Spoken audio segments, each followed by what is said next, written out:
Good afternoon, my name is Licona, and for this assignment we had to think as ourselves as communicators in our interpersonal life, and we had to determine where we thrive and where we think we need assistance. Looking at the textbook, Tools of Interpersonal Communication, Chapter 1, Section 1, provides a little more in-depth, or it provides certain skills that with their definitions and how they are used for interpersonal communication.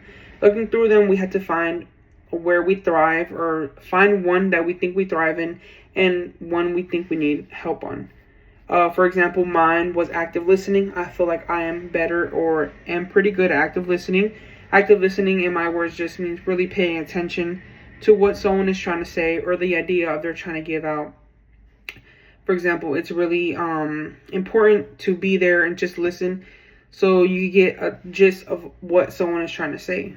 For example, I used to work at a children's camp where I had to take care of children, and there were some points where you had to actually listen to the kids and sit down with them to see what they're trying to say, because at the end of the day, they really can't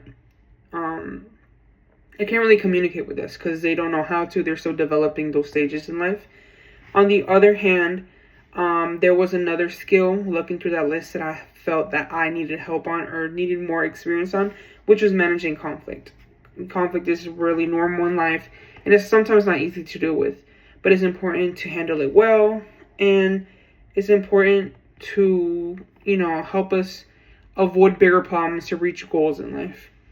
I'll tend to not be good at this skill because I tend to, shy away from confronting the problem just to make everyone happy. I guess that's a con of being a type of people pleaser.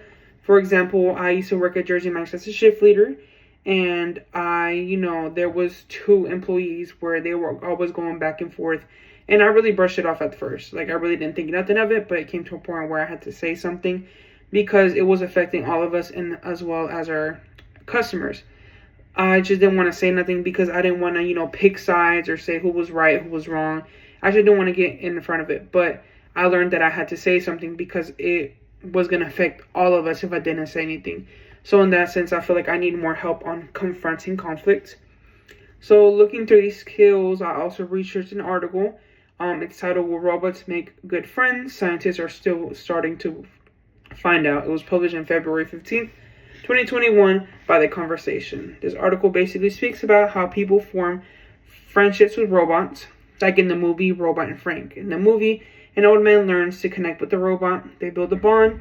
This article explains that even though robots don't have real feelings, people still treat them as like friends or pets.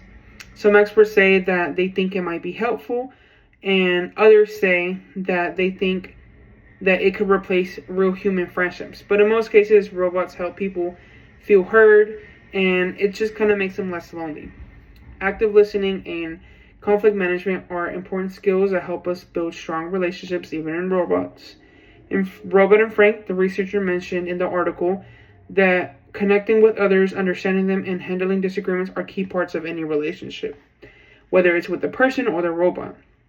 Active listening, the robot acts like it's listening.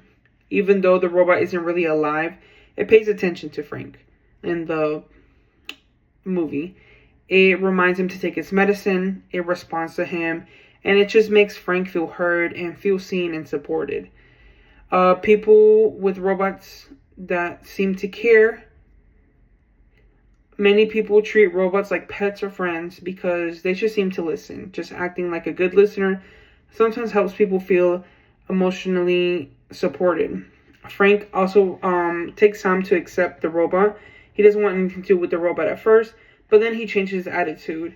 This is a dealing with the inner conflict, and being open to change can help relationships grow. He adjusts to the robot's role. Frank learns with the robot that he uses it as a helper. This shows how flexible and open-minded like human conflicts can lead to better understanding and connections. That kind of explains to you about a little bit about how, this article and this book both tie in with the skill of active listening as well as managing conflict.